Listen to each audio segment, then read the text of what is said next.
All right, here we are at the 212 NYC Upfront panel, our annual event. We're in the pre-panel interview series. Tell them who you are. Larry Allen with FreeWheel.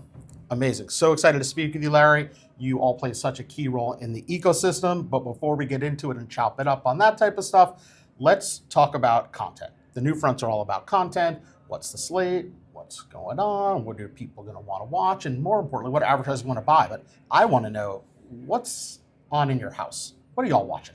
Oh, well, right now I'm watching a lot of For All Mankind on Apple TV. Okay. What's so alluring about it? Well, I guess we're on season 5 now, and it's all about mission to Mars and like how history is being rewritten. So it's kind of fascinating. Very timely with It's Artemis. like a sci-fi Man in the High Castle.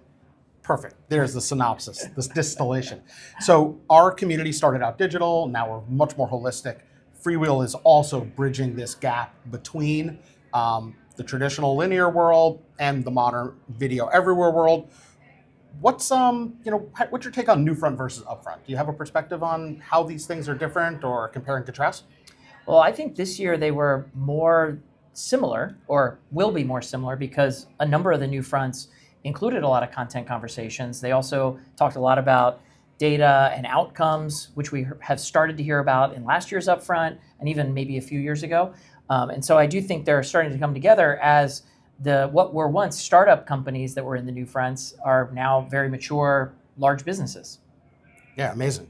I'd love to dig into how you're helping publishers, CTV publishers, any publishers you want to talk about. How are you helping them manage this programmatic insertion, this sort of opportunity that is really happening at scale now?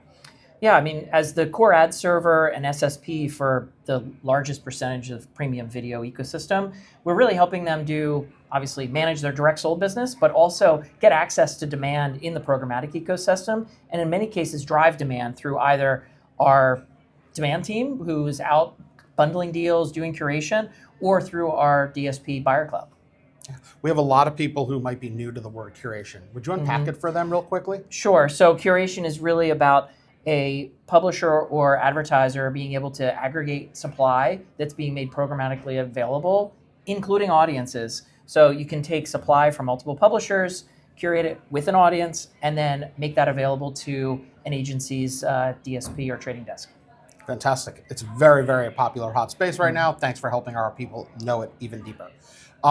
The Upfronts coming up in a couple weeks, rolling start to them, previews have happened. It's always about live sports and cultural moments. Do you see anything changing? You have a unique perspective in that you're specifically around live sports, built a scaled platform that is really helping monetization. But can you tell us a little bit about it, and if you think that's the key to kind of how Upfronts might evolve or change going forward? I can tell you that sports is definitely important. Like, it's the number one topic again this year. I think what's evolving is now people want to access that supply not only through kind of a direct sold campaign where they're reaching 100% of the viewing audience simultaneously, but now on the kind of the edge, being able to programmatically insert into that supply. And that comes with a lot of challenges given the concurrency that happens in sports. And so that's hard for a lot of people in the programmatic ecosystem.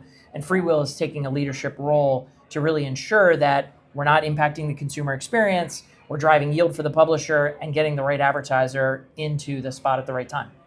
I love it. And as far as that technology, does that also open up the ability to help brands be more relevant with customized creative for various segments of the audience, since you're kind of parsing and serving in real time? Yeah, I mean, that's definitely a part of it. It's why I think a lot of buyers want to use programmatic, because then they have a little bit more creative control. They can also do some targeting that they otherwise couldn't do. You know, you'd have to run the same spot over and over again in the sporting event or across multiple football games. And so now they can actually change it up week to week. Hot take, creative is the next frontier for performance lever. I believe that's where it's at. Can you create that relevance? I really love it. Thanks for sharing.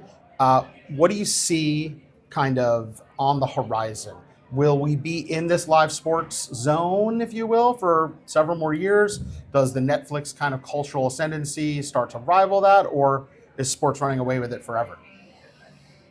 I mean, it feels like sports is going to own the conversation for quite a long time, but you look at what YouTube's doing with the with Coachella, and they're trying to make that a cultural moment for millions of people simultaneously. So I think that large programmers that are building great content that have global influence, I think they can do that. I think it's just you have to reshape it in a different way. It may not be simultaneous, so it might be like Game of Thrones, where it was a moment, but it happened over a period of time, right? Over the course of a season. So I think how we monetize these audiences is evolving. It becomes a journey as opposed to an individual moment, maybe.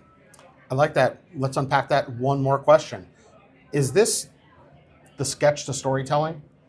You're with us for the whole Game of Thrones season. I don't need to just show you the same thing. Like, I can sort of weave alongside the narrative of the content as well as a brand, right? Yeah, I mean, identity is becoming core and foundational to how we deliver and manage campaigns and measure campaigns and obviously drive performance. And with that comes the opportunity to then be much more creative with regard to how you tell your story as a brand. And we're trying to do that both from a sell-side perspective with a publisher within their content, but then also within our buyer tools across content. Great. Coachella Live, maybe some VOD, Sports Live.